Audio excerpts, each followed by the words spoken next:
Hello, we've got Joe Rosati here. We both met on Twitter. And before we begin, I would like for everyone to know to subscribe to BitChute just in case YouTube take me down, and also subscribe and drop your emails to the Jasara Club. The links are below in the description. Joe Rosati, how are you, sir? I'm doing quite well. I'm flattered and honored to be on your show. Actually, it's interesting because I was just trying to send you some information for a lovely gentleman named Gene, and you then asked me to be on, and I'm very happy to be here and to meet you, and we'll see where this goes. Yeah, no, thank you very much. Gene Decode actually did get back to me, and he's emailed me and said that he wants to wait until after the elections to do an interview with me. So I would like to say a very big thank you to you for, trying to get in touch with him for me. And, thank you very, very much. I really appreciate that.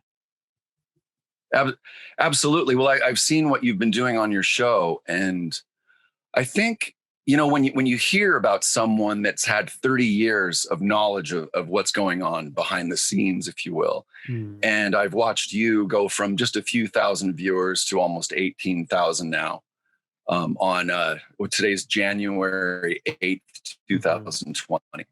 It's just been awesome to see you grow, and I couldn't think of a better addition to be on your show at some point than Gene Decode.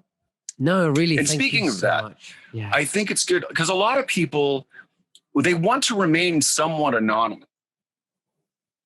Oh, of course. And I think people want to remain. Some people you'll see with code names or whatever. They just want to remain anonymous. And I almost thought of doing that in a way, but I do like reading people's faces and movements, etc. So anyway.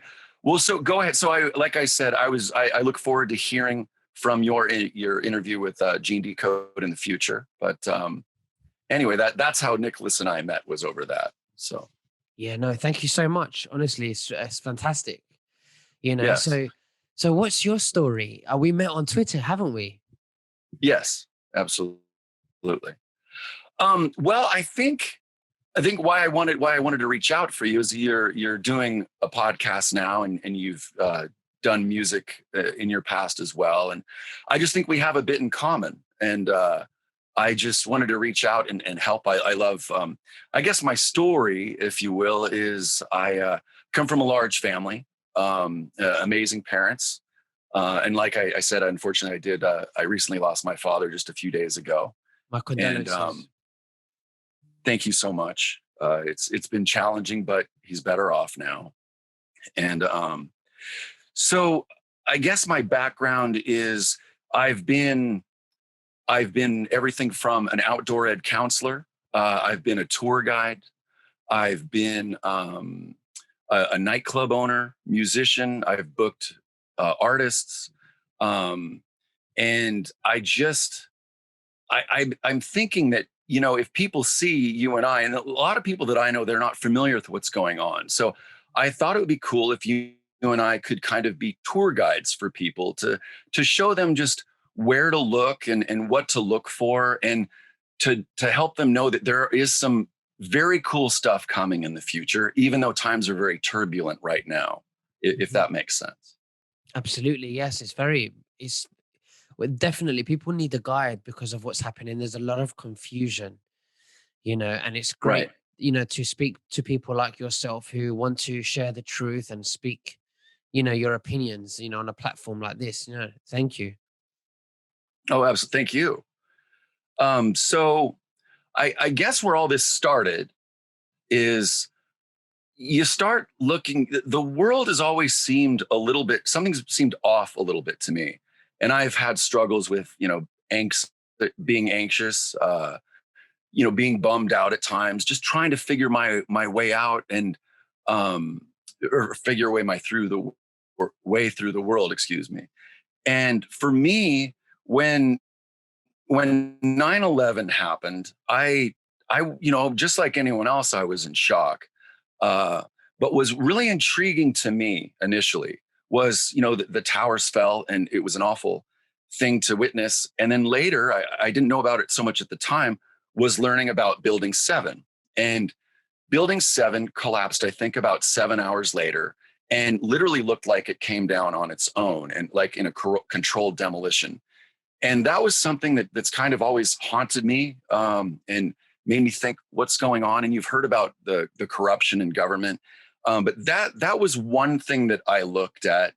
And like I said, I think I just want to talk about certain things that have allowed or started me to look at what's going on. And that was one of the things. And people can choose to go look further into this, or they can choose the narrative that has been presented to them. And the choice is theirs. But being someone I like to look under the hood, I like to know what's going on. I want to know the full story. It's kind of like detective work or a scavenger hunt. And so, but you have to know where to look. You can't just look blindly at things, and then you got to connect the dots. You got to see that it's not just one source, that it's many people talking about something. And then also, what I'll do is, if you look in the comments are very important to look at in some of these, the YouTube or BitChute or what have you, because then you can kind of gauge, does this seem legit? Does this seem off? So there's little keys that people can look for, or clues, if you will. So that's kind of where some of this started for me.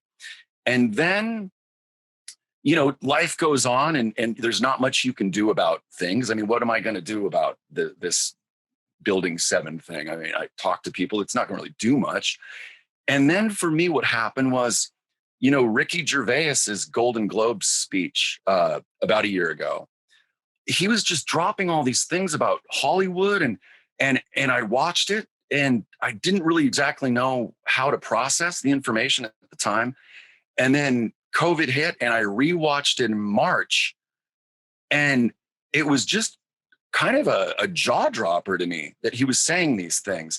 And I think that was the second major thing that really had me go, what, something's not right here. So that's kind of where it all started for me. How about for you, or where do we go from there? Well, for me, I've been awake now for 11 years now, and I started my awakening through the music industry first, and went into the Federal Reserve, and then to sacrificing, and pedophilia and stuff like that. And then when I was about 22, I said to myself, just get on with your work. Just do what you need to do. There's nothing that we can do. But then when I found out President Trump Right, is doing everything, and I started waking up about Trump, that he is the one taking us into the new world, and it's a military operation and a master plan that was going on for the last 20 years that was put in place.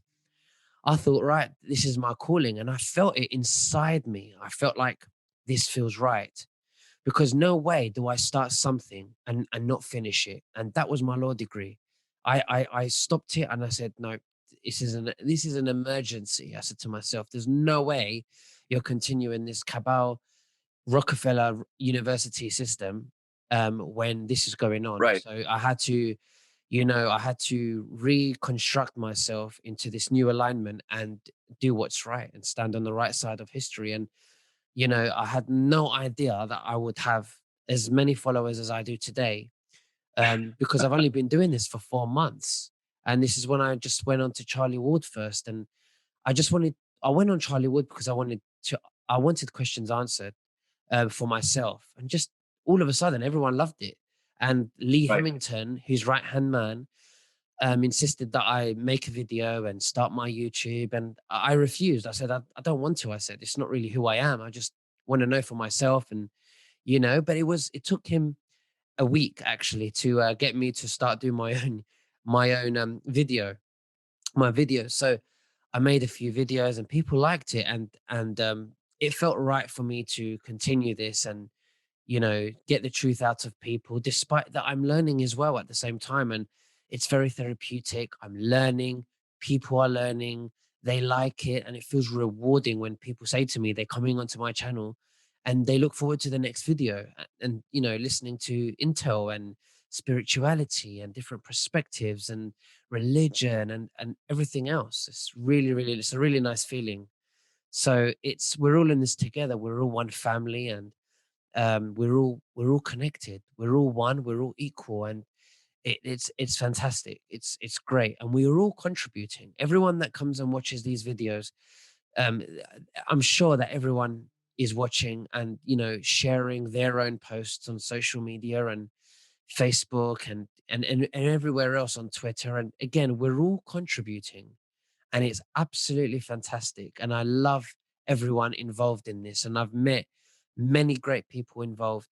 Um, the only people that I really keep in touch with now every single day that I speak to is in this movement.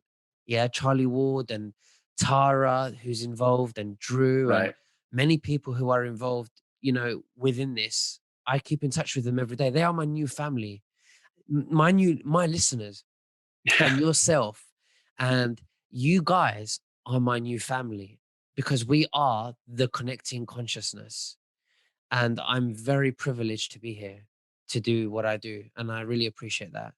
Yeah. Absolutely. And I think, some people are surprised, because when especially in the Northwest, when people hear you're a supporter of Trump in any way, I mean, I've had people drop our friendships, they've called me racist and things like that. And it's like, no, I'm I'm a very well liked person in the community. I mean, maybe since I've spoken my mind, some people have not resonated with me as much for whatever reasons. But it's I my father voted for Trump, and at first, I mean, I'm the background of I voted for Obama, I voted for Sanders, and something just still didn't seem right.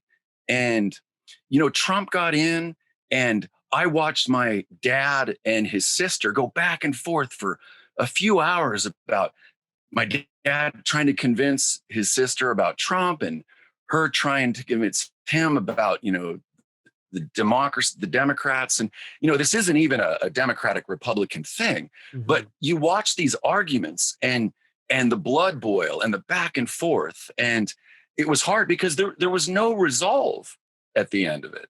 Just people, that they're trying to get their point across, and then nothing was resolved. So I had to dig into this deeper. I looked at a lot of artists that I admire, very against Trump. And I was wondering why. Why is this?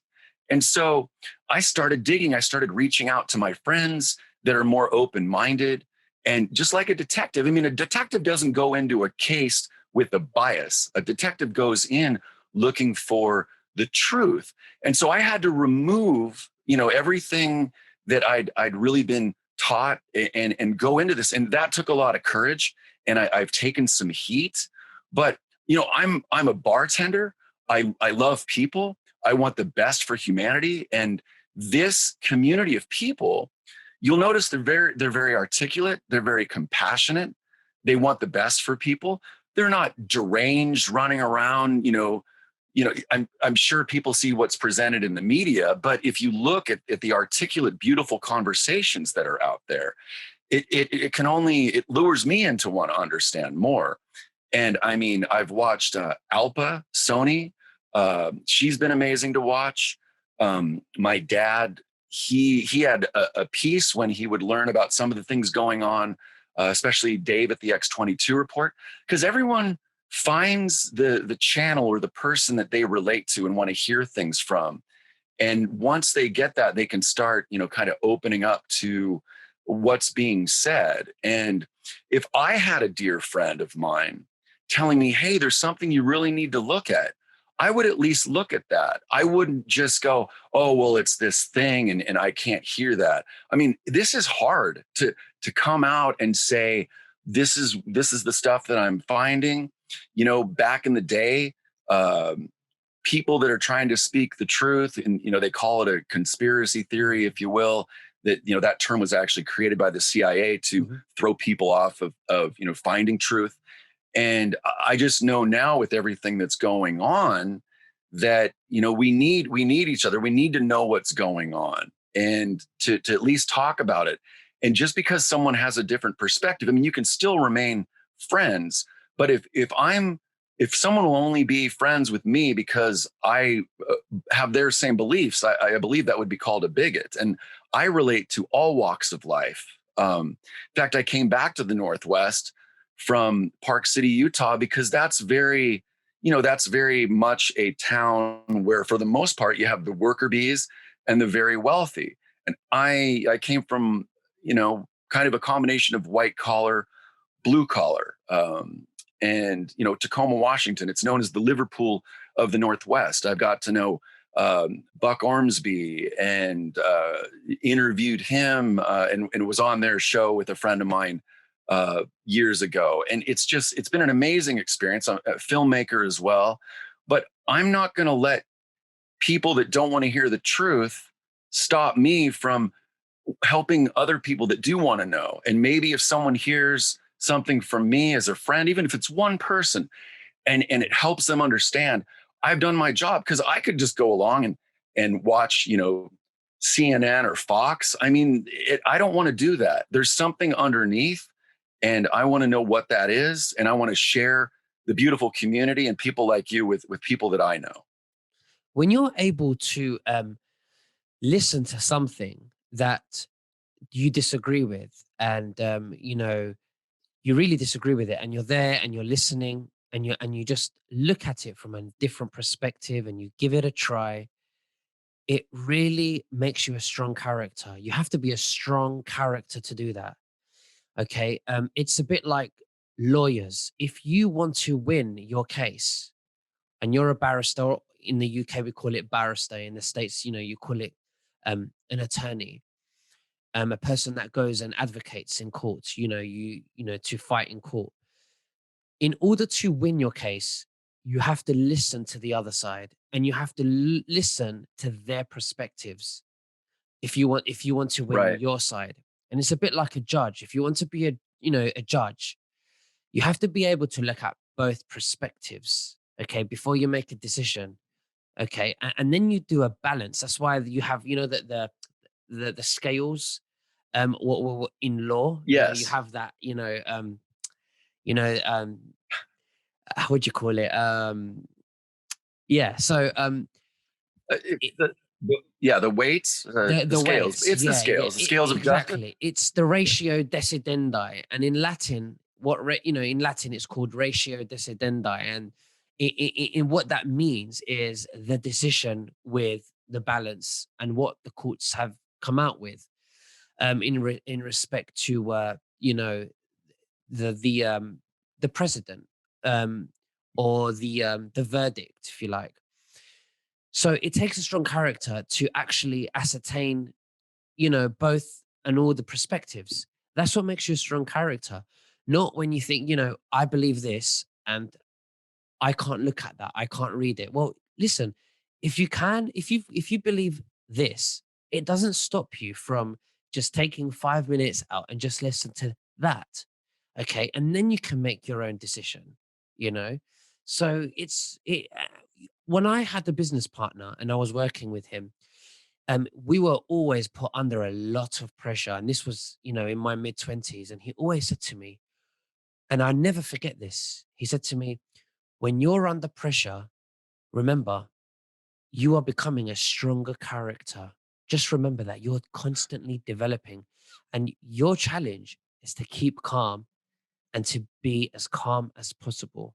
And every time I'm under pressure, I always remember that.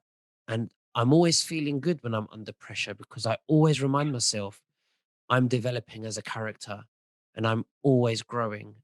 And that's how we seek the truth. When we apply that to looking at different perspectives, we get the truth, you know?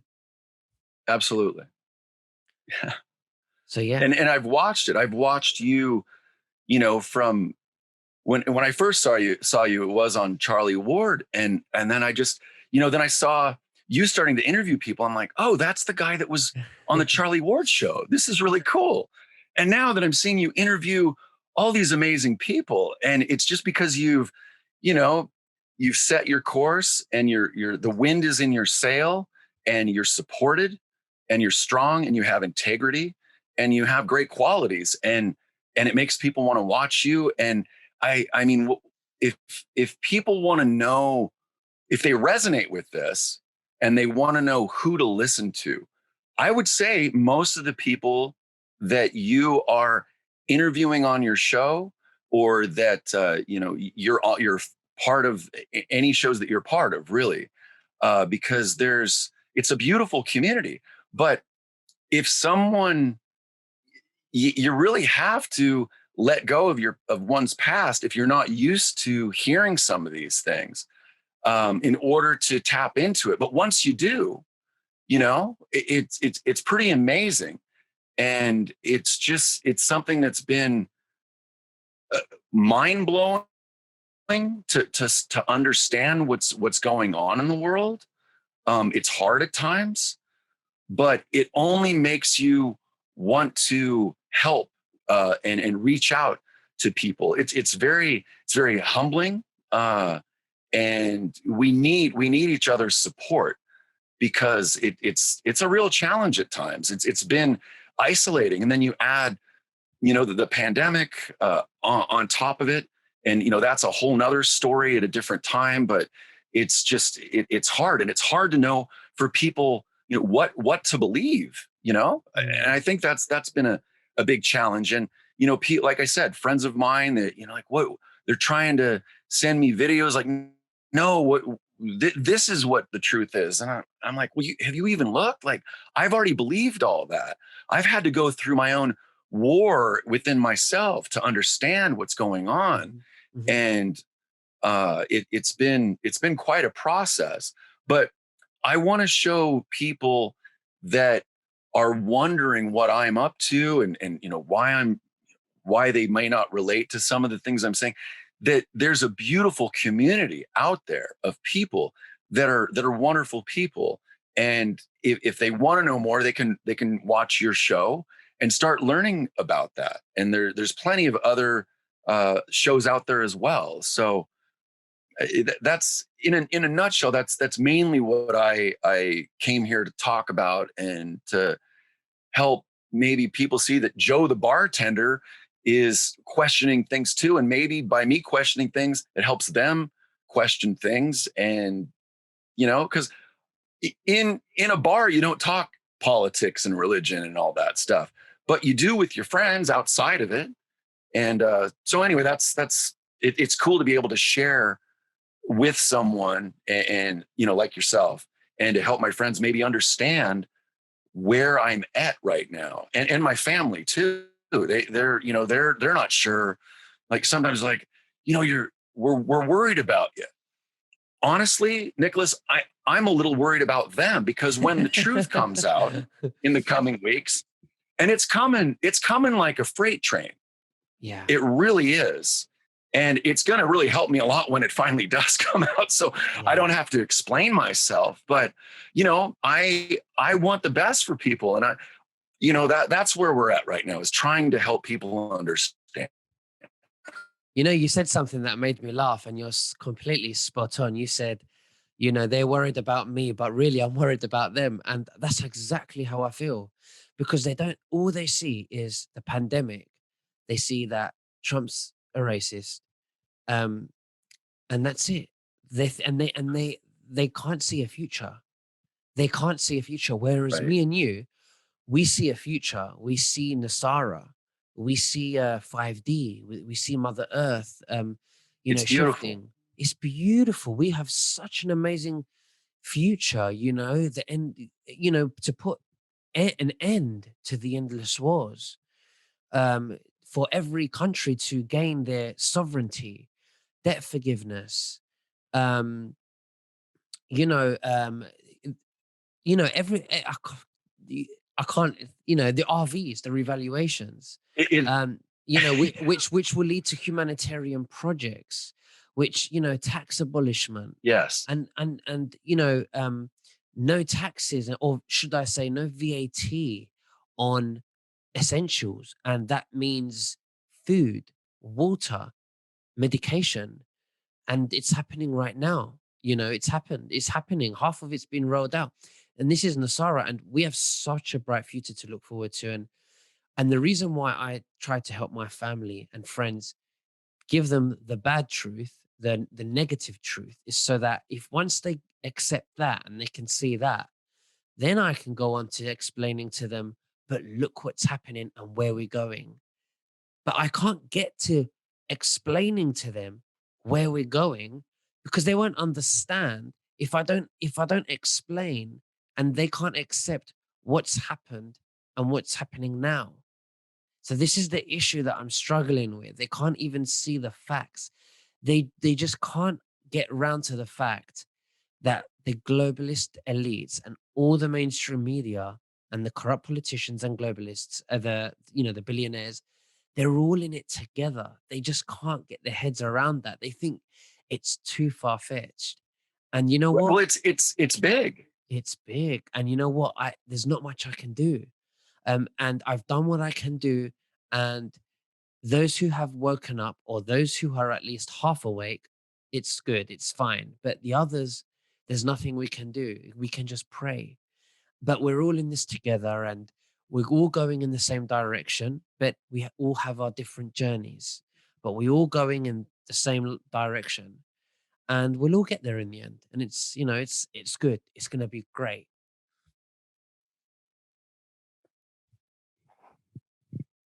Hello? Absolutely. And Yeah. I think what I want people to know is Yeah. really beautiful things they're coming.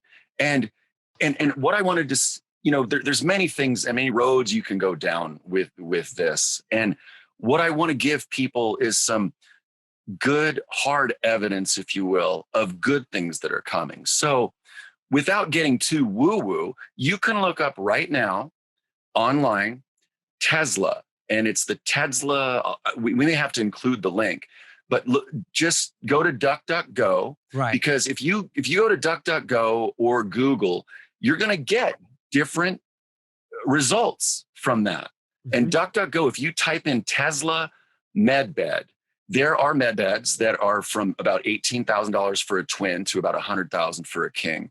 And there's Tesla coils in there, and they will help healing the human body. So that's one thing that people can look at to go, oh, I didn't know that that was out there.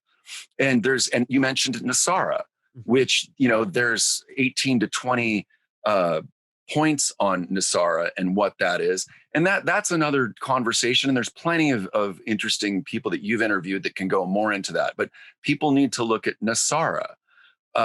There's, from my understanding, about 6,000 patents that are being released to humanity, and the technology that helps cure the like cancer and a lot of these things that have been hidden from us. So the main point of coming on here is there's some tough stuff to look at, but there's so much beauty that's coming out.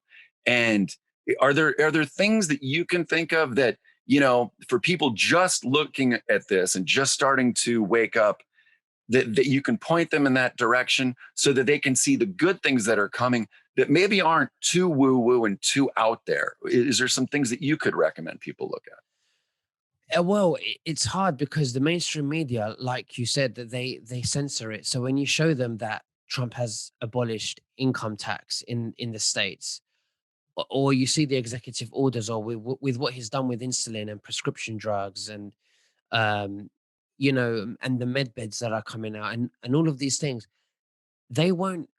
They think it's too far fetched, and they won't be able to find it. So they go on the first page on Google, and they think they've done their research. But God, it's a good one. It's a really, really good one, actually. But they really need to break down. They really need to face the truth first. I think the fall of the cabal. I think it's a great, great documentary because they get to see all of the corrupt stuff first, and then on part 9 and part 10, they get to see all of the good stuff, the positive stuff. And they get to see that it's a 20-year plan and everything that's been happening, and it's amazing. So I think it's a fantastic documentary, The Fall of the Cabal, and you could find it on BitChute as well. Not just on YouTube because YouTube keeps censoring it and taking it down. So Right. yeah. So, but Nasara is something that you have to read, and if you research Nasara, it's been debunked by Google as a conspiracy theory. So it's very, very hard to find it, but you have to have the time, put the time in and be a critical thinker. But it goes hand in hand. If you're a critical thinker and you can find the points of Nasara, then you would have found that Trump is, the truth about Trump. So it goes hand in hand, doesn't it? Because if you're going to be ignorant about everything and just believe what the mainstream media says, it's very difficult to look for the good things. So I definitely Right. believe that there is a lot of homework for them to be doing before they find out the good stuff. They have to break down through the negative stuff first, you know? So that's my viewpoint on it, to be very quite frank with you. No, and I appreciate that. And well, some people will say, "Well, you found this video on YouTube," and they discount it immediately. Well, I've redone a 1973 Airstream because of videos on YouTube. I've learned how to cook meals because of videos on YouTube. So that doesn't mean everything on YouTube is great or true, but there's some amazing things on there. And they have been censored, so people have to go over to BitChute or to someone's actual website in order to find that. And why are they taking these things down? I mean, if they're not true, or if, why are they so worried about them? So I think that's part of what people need to look at is there's things out there that are amazing to look at, and they just can't be discounted because, oh well, that's on a certain medium. And this is Mm. when they when the truth starts coming out, they're going to realize what they've been looking at is actually not really the truth that they've been seeing. So I think that, I mean, where, like I've said, people can watch you and the people that you interview. um Pimpy is very good, a gentleman that we I've seen his show, and you've talked to him. He's very good at breaking down Nasara. Dr. Charlie Ward has, he went from, I watched him from, I don't know, 33,000 viewers to 200,000, and then they cut off YouTube. And now he has over 7 million. And all he wants to do is tell people what's going on. Mhm. And so, there's a few other people out there, at least that I watch. I mean, there's so much great information out there. So I mean, the main thing is to guide people as to where to look, and instead of doing all that on their own, they can look at the community that I've looked Mm. at, and they don't have to look for this for hours and weeks and months. It's all right there. And I mean, I've so, I've interviewed so many people who've met President Trump. They know the lawyers, Linwood, Flynn, and everything that they're saying is what we've been saying. So it's not a conspiracy theory, and the mainstream media are completely lying to the public. But it's great. It's great what's going to happen. I'm really excited. I can't wait. I feel it in my gut. I can feel very lots of bad energy from the mainstream media and fear, but I can feel it coming from the outside. But I feel in my gut that Trump has this, and we are going to win. Like a ton of bricks are about to fall on the ground. It's really going to be great. It's going to be fantastic. We are going to laugh and cry from from joy. You know, it's going to be fantastic when he wins and we see what happens. It's going to be fantastic. well, and I think, and the interesting thing is when the people that hate Trump, when they realize, when it does come out what he's been up to, they're going to realize, oh, he's not who I thought he was. There's a lot of people that are portrayed in mainstream media that they're not who the media is portraying them to be. Hmm. And I think that's going to be tough for people to wrap their head around. So that's going to be interesting to see. So, um, but anyway, I really appreciate you having me on the show, and I that's basically what I wanted to say in a nutshell. Is there anything else that you wanted to No, go you're over at all? absolutely wonderful. Thank you so much. And it's a pleasure having you on my show. And you can come on my show anytime you like. And it's been wonderful. Thank you very much. And Yeah, when I have Gene Decode and we're interview, maybe we'll do a round table with him too. How about that? Wow, Nicholas, that would be a real treat. I really appreciate you, and hopefully there's people that see this and they understand a little bit more about what's going on. And I would love to be on the show again as everything unfolds. And I appreciate you taking time out for me as I go through. It's been a bit of a tough time. Yeah, yeah, I understand. My condolences again. You're right. Your father is in a much better place now. He's been reborn into a new dimension, and he's in a very peaceful, place. Earth, I've heard that it's one of the most evil places in the universe and in all realms and dimensions. And yeah, my condolences to your father and um, to you for your father. And we'll speak very soon. And thank you very, very much. Thank you very much, Nicholas. Appreciate you. Thank you.